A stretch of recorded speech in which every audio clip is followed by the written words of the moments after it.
أعوذ بالله السميع العليم من الشيطان الرجيم. بسم الله الرحمن الرحيم.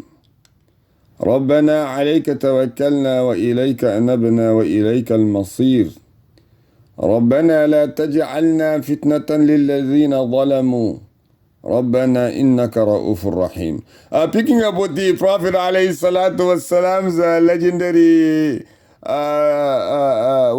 the Prophet's عليهم الصلاة والسلام legendary stories.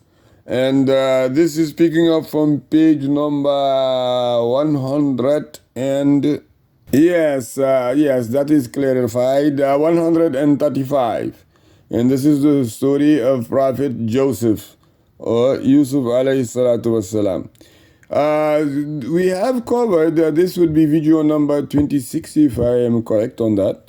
And we have covered several of the prophets alayhimu salatu wassalam, including Adam and Idris alayhi salatu wassalam, and alayhim salatu wassalam, and Prophet Nuh alayhi salatu wassalam, Prophet Hud alayhi salatu wassalam, Prophet Salih alayhi salatu wassalam, Prophet Lut alayhi salatu wassalam, Prophet Ibrahim alayhi salatu wassalam, Ismail and Ishaq alayhim salatu wassalam. Picking up now from page number again 135, your humble orator greets you with Assalamu alaikum wa rahmatullahi wa barakatuh. This is Muhammad Israel. The father acted wisely by praying for mighty patience, which is free of doubt, and by trusting in Allah for help against what they had plotted against him and his son. This scene opens in the well with which Joseph alayhi salatu wassalam had been thrown. In the dark well, Joseph managed to find a stone ledge to hold on. Around him was total darkness, and in eerie silence, fear thoughts entered his mind. What would happen to him? Where would he find food? Why had his own brothers turned against him? Would his father know of his plight? His father's smile flashed before him, recalling the love and affection he had always shown his son. Joseph alayhi salatu wasalam began to pray earnestly, pleading to Allah Jalla Jalaluhu for salvation.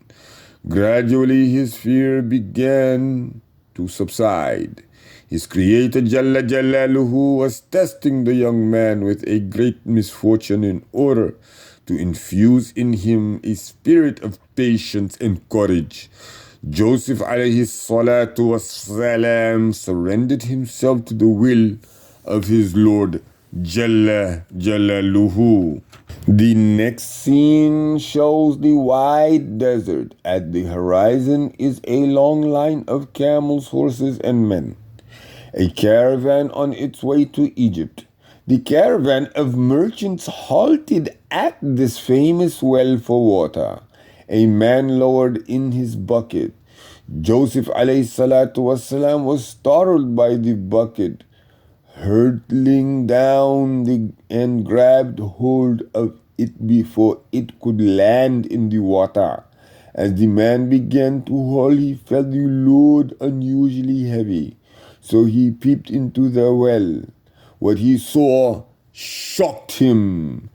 A man was clinging to the rope. He held the rope tightly and shouted to his friends, "Better give me a hand, fellas. Looks like I found real treasure in this well." His companions rushed to the well and helped him to pull out the stranger holding onto the rope. Standing before them was a healthy, handsome youth, beaming with an angelic smile. They saw in him a handsome prize, for money was all that mattered to them. Immediately they clapped iron shackles on his feet and took him along to Egypt, far away from his beloved homeland in Canaan.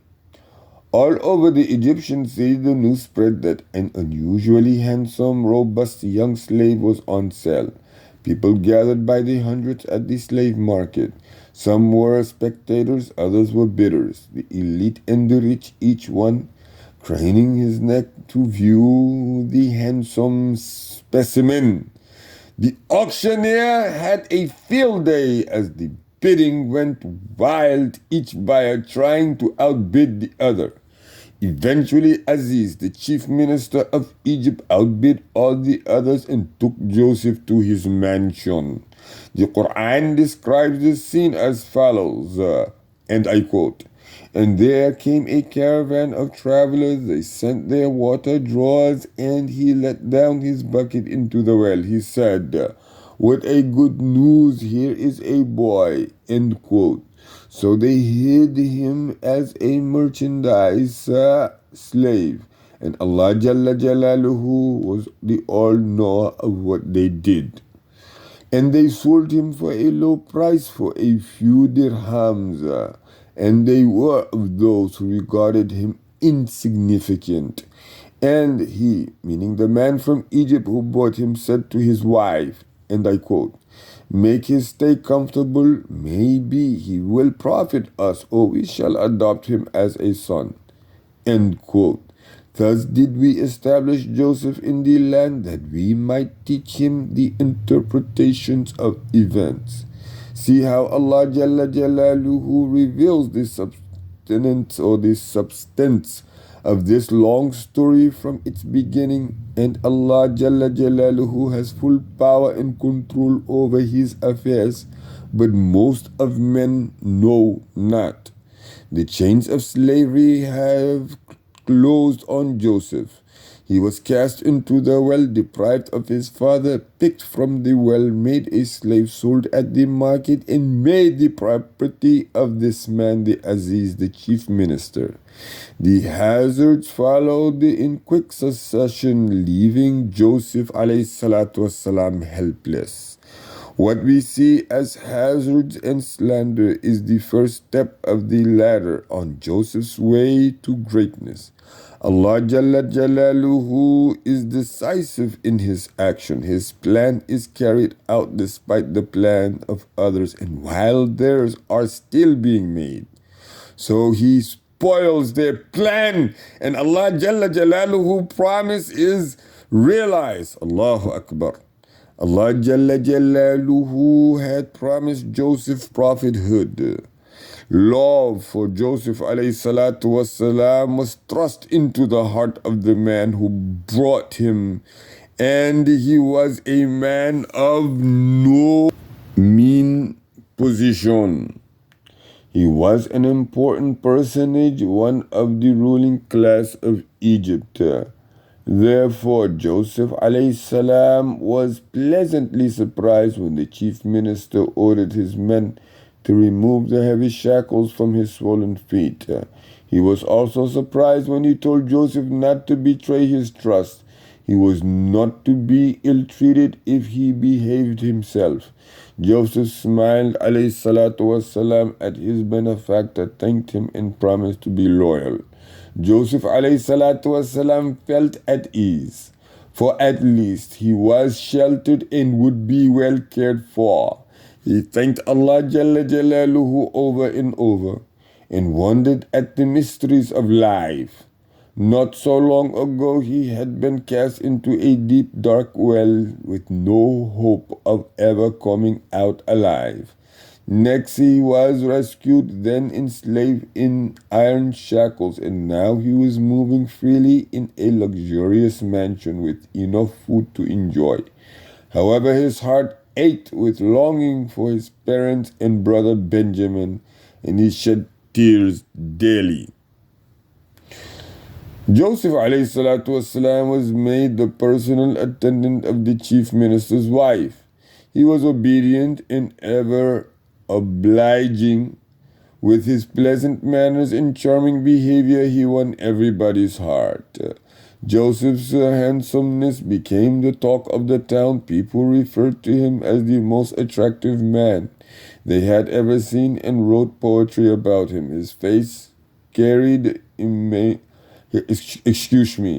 His face carried immaculate beauty. The purity of his inner soul and his heart showed in his face, increasing his beauty. People from afar came to the city to have a glimpse of him. The prettiest of maidens and the richest of ladies nursed the desire to possess him, but not once did he show haughtiness or conceit. He was always humble and polite. The days passed and Joseph ﷺ grew. Almighty Allah Jalla Jalaluhu said, and I quote, and when he, Joseph ﷺ, attained his full manhood, we gave him wisdom and knowledge, meaning the prophethood. Thus we reward the doers of good. He was given wisdom in affairs and knowledge of life and its conditions. He was given the art of conversation, captivating those who heard him. He was given nobility and self-restraint, which made him an irresistible personality.